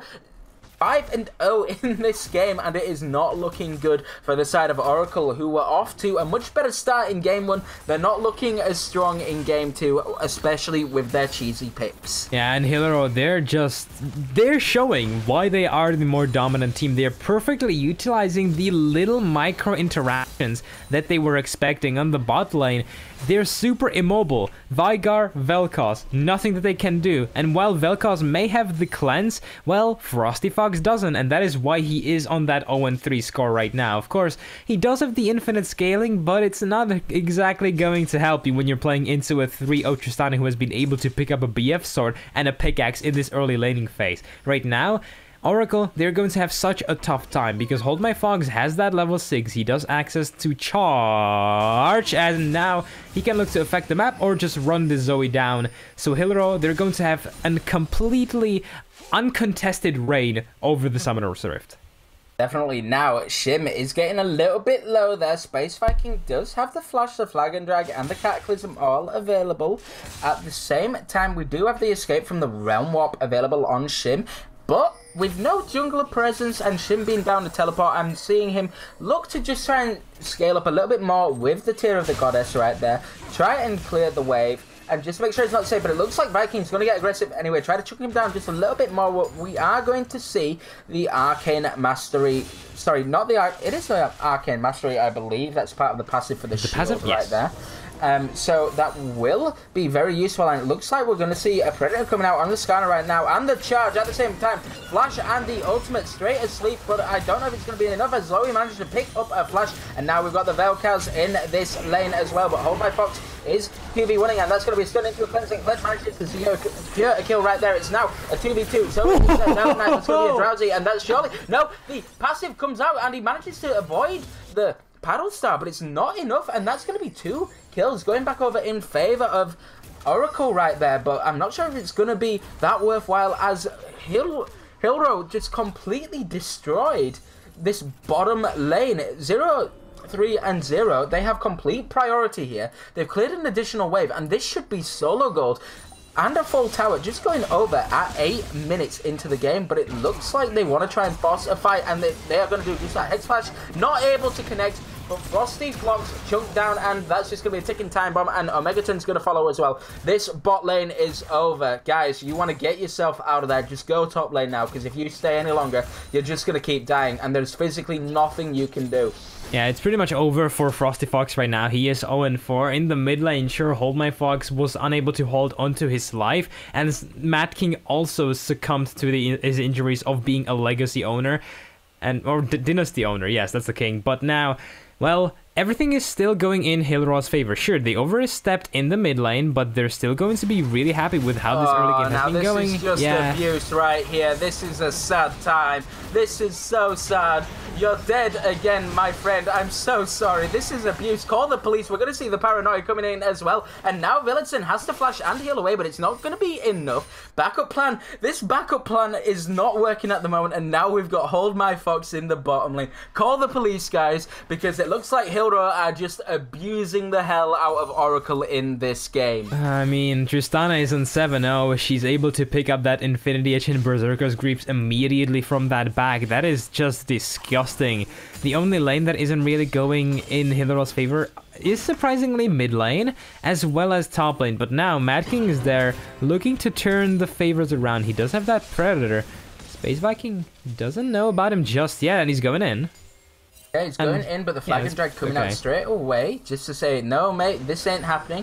Mad King is now just going to go and pressure this blue buff. However, it is going to be a 3v2. Backup plan is here, but so is Shim, and the ultimate is going to go down onto backup plan. He's now got the spell shield. He's going very aggressive, and the fleeing just about hits, and then there's the sleepy trouble bubble, and Shim is going to sleep right now. 99, my friend. Mad King is going to be able to catch up. No, he doesn't, as backup plan flashes away, but he does have the speed and the cataclysm on the backside onto Hold My Fox right there as Mad King picks up the kill on the other side. Hold My Fox is surely going to go down here, and Silent Knight manages to secure himself another kill. 2-1-2 on the Zoe, and potentially a possible carry coming in, but I don't know if it's going to be enough at this point in the game.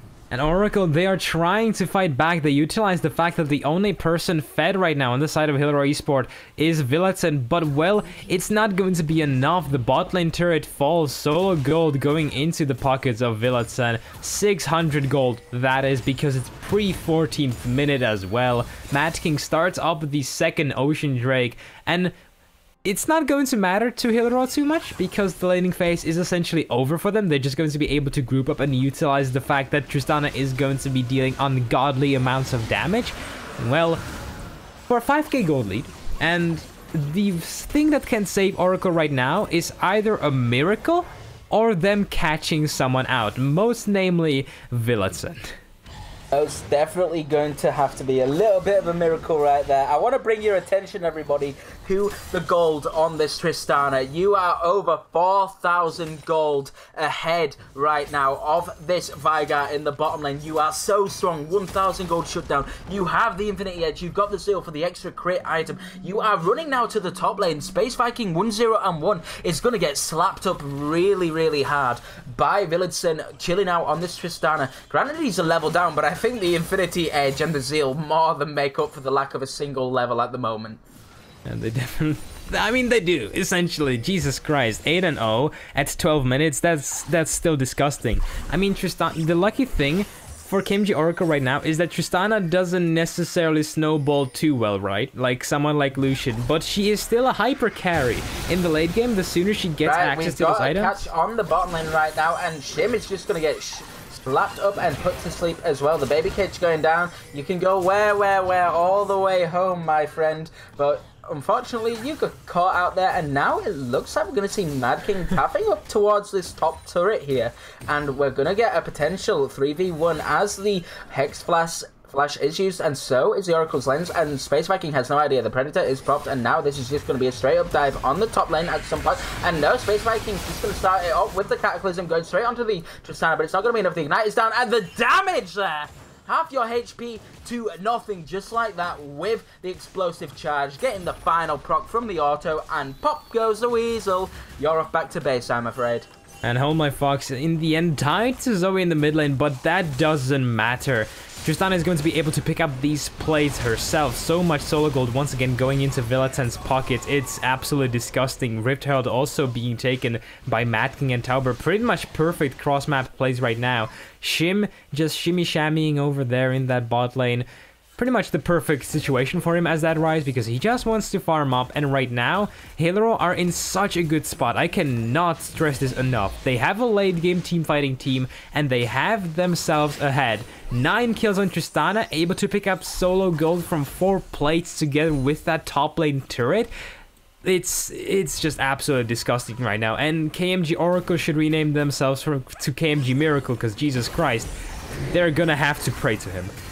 Oh, that was a very good trouble bubble, but it was slightly too late in the mid lane to stop that Rift Herald from being summoned. Little bit of an untimely error there by Silent Knight. Could have done it a bit sooner, but a bit late to the party. The Herald is in the mid lane. It's going to chunk down this tower, and now they've only got the 1 minion left. It's just going to do additional damage. That mid-tier 1 is all that's left from stopping them breaking open this map. So at the moment, Oracle doing their best to defend, but here comes the Predator. Here comes the charge, and we're going to get stunned up, and it looks like backup plan at the end of the day was just seeing an absolute slaughter right now as they run all the way over, and that's going to be backup plan. Your backup plan is no more, my friend. You are dead. You are 1-3-3, and it looks like Hillero are just going to take over this game, but no, we've got another fight starting off right now as it looks like the tornado is going to go in. The baby cage is locking down, and it looks like the Velcros is just going to be able to kill the Galio there with the disintegration rate, and we're seeing a fight going on over the vision ward right now, and it's just turning into all sorts of a fiesta at the moment. Hilroy, you have the advantage. What are you doing? Back off and just use and abuse your power instead of going for these wacky, crazy fights. You're so far ahead, but you're just giving your opponents more gold, and this is not what you should be doing right now. Yeah, that's a classic Tauberend. I feel like we can say just once again jumping in and dying. Of course, it still is a kill to hold my Fox, and they're able to develop so much pressure. Again right now. It's going to be a 3 versus 3, and the damage is going down onto Mad King. That is Mad King dead. The Cataclysm going down onto Hold My Fox as well, and Space Viking is here. Villagson joining the fight, and it looks like there's going to be a flash away. Sleepy Trouble going away, and he jumps straight into the rocket. Oh! Shut down straight away by Frosty Fox, but a double kill going on over to Shim right now. It's going to be a 2v2. The Galio is on the way down, trying to see if he can path his way over while the Hero's Entrance, and the Paddle Star coming in onto Shim, but it's not enough damage to set the Baby Cage, and now the Hero's Entrance coming in as well, and surely this is going to be the end of the fight right here as the Redemption comes down. Just a heal up, Hold My Fox, and surely we're going to see no more, but they are still trading back and forth. They're trying to clear the wave and stop anyone else from getting too close to this turret. And right now, Tauber and Hold My Fox, they're just sticking around, but no. They're saying, nah, man, just running away. Galio gets caught out by the Sleepy Troll Bubble, but that's the end of that. And right now, I feel like KMG Oracle, they can be glad that they haven't lost more. A lot of gold in Shutdown going into the pockets of Silent Knight. That was 1,000 gold of a bounty picked up from Villatsen. A lot of money that is going to be now able for Zoe to pick up and possibly try to bully Hillerod to try and come back into this game. Really, the only way that they can try to win this game is to just go for these miracle picks that they have been finding time and time again. Now, the fight for Mountain Drake is awry. Yeah, it looks like we're going to see some aggression going on right now. Just before we get into a potential fight, I want to remind you all that Vigar did get a 1,000 gold shutdown, so he has more items here. Now, we are going to see a battle over this dragon. It is on 2k HP, and we're seeing them dancing over both sides right now. I'm expecting an engage to come in any moment. We see the Flag and Dragon. That's going to be the Paranoia going in as well. The Death Ray is there on the backside as well, but it looks like Hilro are actually winning this. There's a flash taunt straight onto Viking as well, and it looks like Omega Ton is now just going to back away with the rest of the team. It's still a 5 versus 3. They have a Vigar who can do some damage out of Zoe with a lot of poke, and that's potentially going to be Shim going down. He gets the shield, and surely Mad King is just going to be able to help disengage right now. They're just going to back the hell away, but Frosty Fox is saying, no, I don't want to do this. I say we have the advantage right now. Let's see if we can get anything done. Carver barely missing the Q right there. Oh, and the flash from the Zoe as well. We're seeing another TP coming in as well. There's Shim coming back into the fight. We're seeing the Omegatron being caught out. Zaran picking up a kill on the other side there, managing to shut down the Galio, but it's not going to be enough as Frosty Fox manages to get Scar back, and that's just going to be an overall win for Hilro in the end there. But at the same time, you have to give Oracle a lot of credit there, as they managed to pick up a lot of gold again.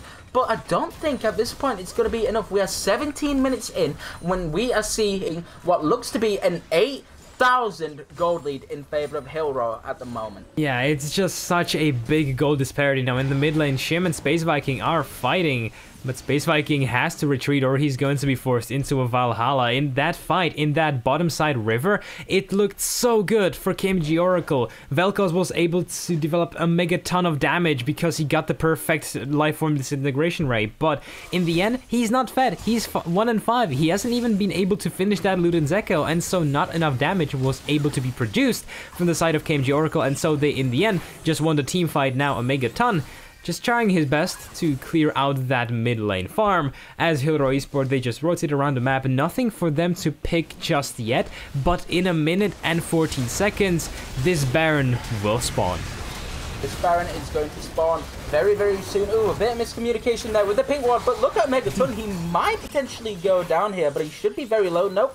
It's not going to be enough, but this Tristana is 13 and 1 at the moment. Still has a 1,000 gold shutdown on his backside as he now secures another tower in the mid lane. That is all your tier 1s gone on the side of Oracle, and this is the point. Ooh, Silent Knight coming in with the Trouble Bubble, with the Paddle Star, able to steal the blue buff right there. That was a very good little play from him, just to make sure that he can get some more damage on his side and have more access towards the infinite mana supply he's going to need to be able to throw out all these bubbles, all these Paddle Stars, and say, right guys, look, at the end of the day, this is the universe, and there's so many stars in the universe, and I guarantee you my Paddle Star is gonna hit you hard. Yeah, like a paddle, you could say. Of course, now the Baron buff is spawning, and Hilro, they have the perfect vision control over it. Nothing, not a single goddamn word from the side of KMG Oracle. They have to be so terrified going into this jungle. Right now, and a redemption straight on 2-2, and that's going to be a complete suppression on Xylan right now when you shut down immediately, and so is the Nocturne. Backup plan is dead, and that should just be a very free, clean Baron going over to the side of Hero. But Vel'Koz is backing instead of trying to put down a little bit of poke with the disintegration. Oh my god, the amount of question mark things. Jesus Christ, come on. That was so much. Bit of insult to injury right there. Just saying, hell, what are you guys doing? At the end of the day, we're now seeing a potential collapse coming onto Shim in the bottom lane as the Baron is easily secured by Hero. But whether or not Ryze is going to be able to get away, he manages to get himself out just about with the Realm Warp. He was slowed from the GLP 800, but it's not going to be enough. And now we're going to see this Tristana just focus down this mid-tier 2 with the assistance of 2 other people. And it looks like Oracle have been caught with their pants down once again here in terms of the rotations, in terms of the macro. And it's just going to be a very sad time as Hero continue to snowball their ridiculous lead even further in this game. And I feel like the first game was a messy one from Hillero. This one is just a brutal... I want to say something. Just a brutal fest, let's just say that. Hillero, they have been so on point this game. Sure, they gave up 10 kills, but that's fine. They have picked up 24, so, you know, I think that makes up for it in the end. They're rotating around the map pretty much perfectly, and KMG Oracle, they cannot really do anything right now. They have to group together to be able to even fight anyone, because they're going to lose any sort of engagement. They do not have any vision right now on the objectives. They have just that little control ward in that bottom side jungle, as well as those 2 regular vision wards in the top side of their jungle. Pretty much absolutely defensive wards. They do not know when this Ocean Drake is going to be started up by Hillero, and it just has to feel so scary and frightening for Oracle, because they can be engaged upon at any point in time.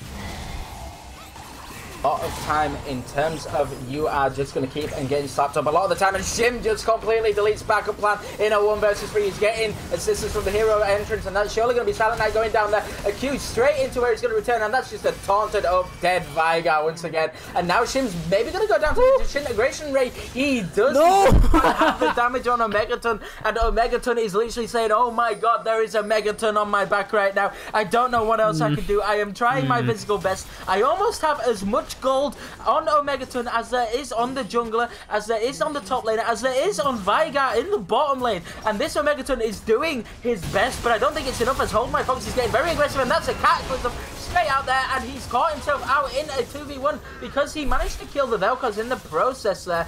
But oh my god, it is taking a lot just to shut down any of these members, and we're seeing a siege in the bottom turret right now. And oh, backup plan, you don't want to see that going straight down. Villagson join in and just slapping people up. You're going to get slapped up, as some people would say, and you did just that. And now Villagson has to back off because he doesn't have the help, but Shim is here with the teleport. Drops the round rob. It's not going to be needed though, as Torba goes for the flash taunt, but he is stunned up in place, and Silent Knight is just going to get stunned up by Mad King. Maybe he doesn't have the flash, and neither does Shin, but he's being caught out right now. Mad King should be able to stun him up. No, as he jumps over the wall, but he's caught out straight again. And in the bottom side, we're just going to see Veigar and Vel'Koz getting deleted as well under the Nexus turrets.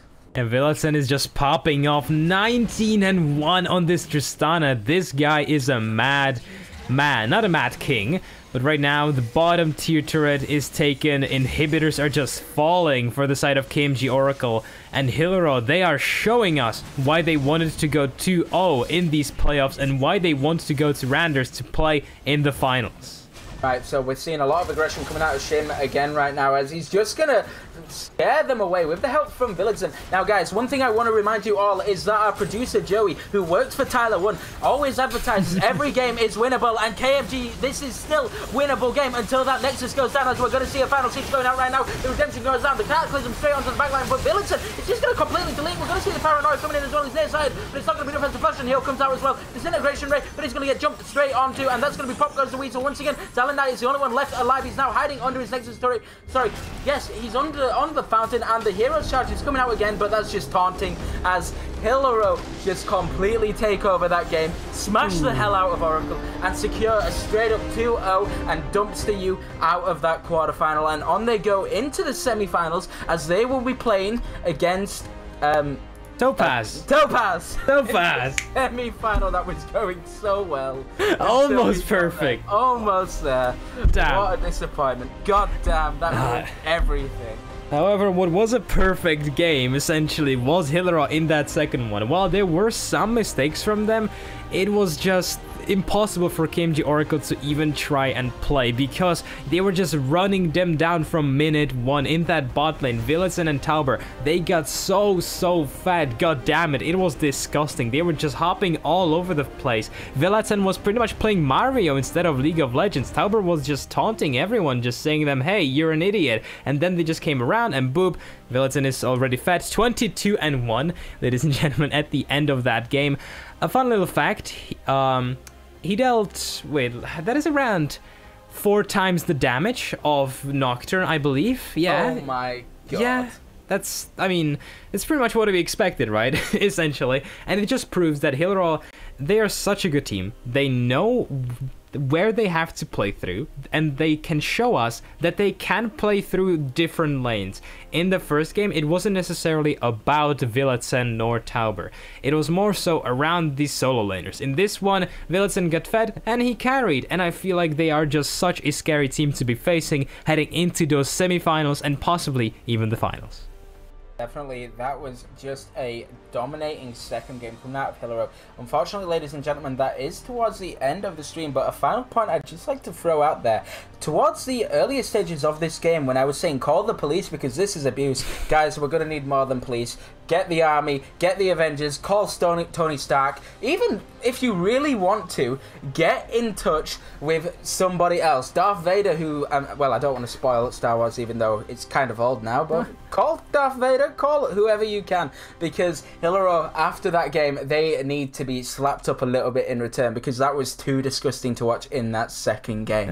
I feel like I'm gonna have to take a really long cold shower after this, because Jesus Christ, this Tristana popping off, it was absolutely disgusting, as you rightfully said. But I am really looking forward to seeing how Hillera are going to pull off in these semifinals, which we are going to be seeing today, I believe. Let me just check real quick for you guys so that I'm not bamboozling yet or anything. Regardless, they are going to be facing Topaz in the semifinals. Topaz, of course, the team that ended up as second. So, you know, technically, with how much Hillera performed in this game today, they should technically have the upper hand, but we are going to see. And for your information, that game versus Topaz is going to be played on Friday. Tomorrow, we are going to be having Tyne Esport playing against Kaylee. Yes, it was Kaylee. And then Lyra playing against Roskilde Esport.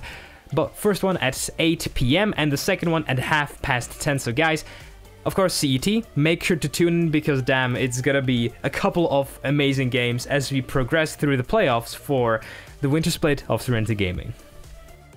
It is going to be an incredible final, not to mention the fact that you will be able to see it live, I believe. So don't forget to go and pick up your tickets on SRGSerenityGaming.com. I believe that is the website. I might be slightly wrong there. .org. My apologies.